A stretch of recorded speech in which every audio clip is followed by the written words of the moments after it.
Aqui é a cozinha. Não, aqui é a área de serviço. A área de serviço. Ó.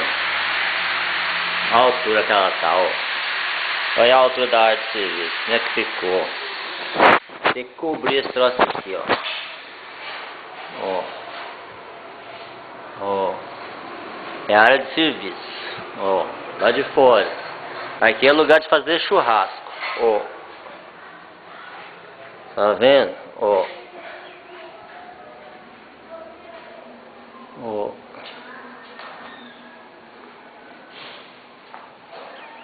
Ó.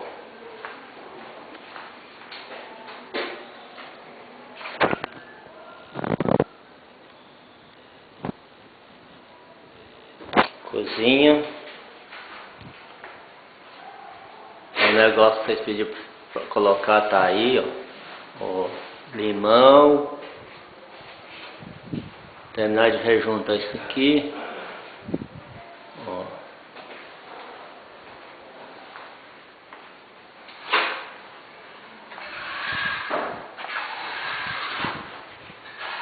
Isso aqui é o banheiro.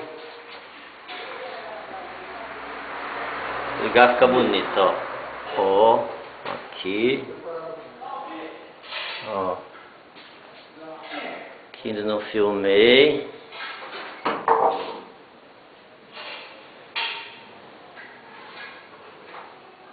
Ó.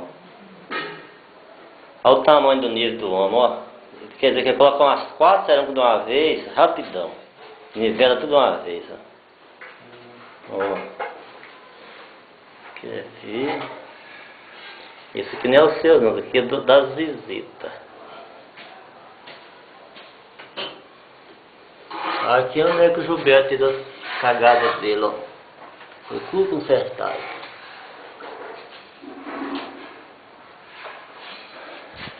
Aqui no banheiro, tá? Não vai achar que é outra coisa, não. Esse é banheiro. Teto do banheiro. Deixa eu ir lá, Kleber, mostrar lá. Banheiro de lá, que é o deles. Mais uma vez. Quartos seus. Ó, ao tanto de tomada. Ó.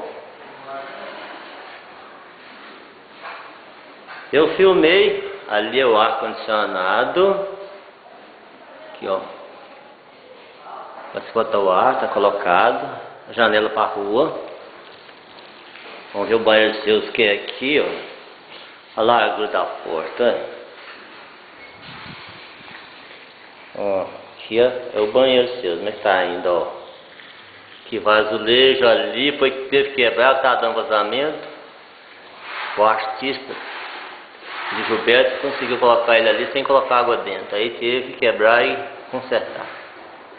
Ó. Aqui é o piso do banheiro seu, olha o tamanho dele. Ó. Tá aguardando cerâmica e azulejo. Gosto de dar um jeito aí de botar a dona Leda pra correr atrás de você e comprar azulejo mais de peça. Você não já comprou, porque eu nem sei, acho que não comprou ainda não, desse banheiro aqui. Ó. Isso aqui é o corredor. Corredor onde você vai passar muitas vezes por dia. Ó. Você tem previsão que dia que os banheiros terminam? Se é hoje, se é amanhã, Cleber? Amanhã? Tá escutando aí, né? Ele falou sério. Você não tá brincando, não. Tá bom? Deixa eu olhar aqui. Deixa eu filmar aqui na rua pra vocês verem. Ajudante novo. Tá trabalhando.